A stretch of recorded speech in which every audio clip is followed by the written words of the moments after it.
మనిషినవడు చిరుతపులంట అని మిర్చి మూవీలో డైలాగ్ ఉంటుంది కదా, ఎగ్జాక్ట్లీ ధోనిని చూస్తే అలానే అనిపించింది. మనిషా లేదంటే మెరుపు వేగంతో కదిలే చిరుత అని. ఏం క్యాచ్ పట్టాడు ఫ్రెండ్స్. 42 వయసులో 24 కుర్రాడిలా అలా ఫుల్ లెంత్ డైవ్ కొట్టి క్యాచ్ అందుకోవడం చూసి వావ్ అని ఆశ్చర్యపోని మనిషి ఉండడు. నిజంగా ఓ సూపర్ మ్యాన్ లా ధోని అలా గాల్లో ఎగిరి అందుకున్న క్యాచ్ ఎన్నిసార్లు చూసినా మళ్ళీ మళ్ళీ చూడాలనిపిస్తుంది. ఈ ఏజ్ లో ధోని ఫిట్నెస్ అయితే మైండ్ బ్లోయింగ్. ఎంఎస్డిది ఇదే చివరి ఐపీఎల్ అని చాలా మంది అంటున్నారు, కానీ ధోని ఫిట్నెస్ చూస్తే మినిమం ఇంకో 2 సంవత్సరాలు ఆడేలానే ఉన్నాడు.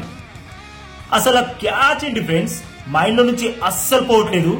యాక్చువల్ గా ఈ అద్భుతం ఎలా జరిగిందంటే, డారెల్ మిచెల్ వేసిన 8వ ఓవర్ 3వ బంతిని ఫేస్ చేశాడు GT player 3D player Vijay Shankar. Full length బంతి వేశాడు.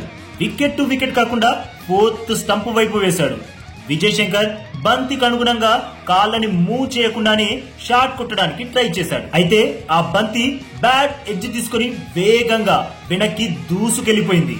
కానీ అక్కడుంది ధోని. మెరుపు వేగంతో గాల్లోకి ఎగిరేసి కళ్ళు చెదిరే క్యాచ్ అందుకున్నాడు. అసలు 42 వయసులో గాల్లో ఎగరడం ఏంటి, అసలు ఆ రియాక్షన్ టైం ఏంటి? రియాక్షన్ టైం తెలుసా? జస్ట్ 0.69 సెకండ్స్, అంటే 1 సెకండ్ కూడా కాదు. బంతి బ్యాట్ అంచుకు తగలడం ఆలస్యం. అది ఎంత వేగంతో వస్తుందన్నది మైండ్ బాడీకి సిగ్నల్ ఇవ్వడం, బాడీ రియాక్ట్ అవ్వడం, క్యాచ్ పట్టేయడం. మాటలు లేవు సార్, మాట్లాడుకోవడం లేవు. హ్యాట్స్ ఆఫ్ అంతే. అలాంటి ఏజ్ లో అలాంటి ఫ్రాక్షన్ ఆఫ్ సెకండ్స్ రియాక్షన్ నిజంగా మానవ మాతృల వల్ల అయితే సాధ్యమే కాదు. ఎందుకంటే 2.27 మీటర్స్ రైట్ సైడ్ డైవ్ చేస్తూ అది బిలో 1 సెకండ్ రియాక్షన్ టైంలో అందుకోవడం ఇప్పుడున్న ఏ కీపర్ వల్ల కాదు. నిజమా కాదా? మీరు చెప్పండి ఫ్రెండ్స్. ధోని పట్టిన క్యాచ్ కి మీరు కూడా ఫిదా అయ్యారా లేదా? కమెంట్ చేయండి. ఫిదా అయితే మాత్రం తప్పకుండా వీడియోకి లైక్ కొట్టండి.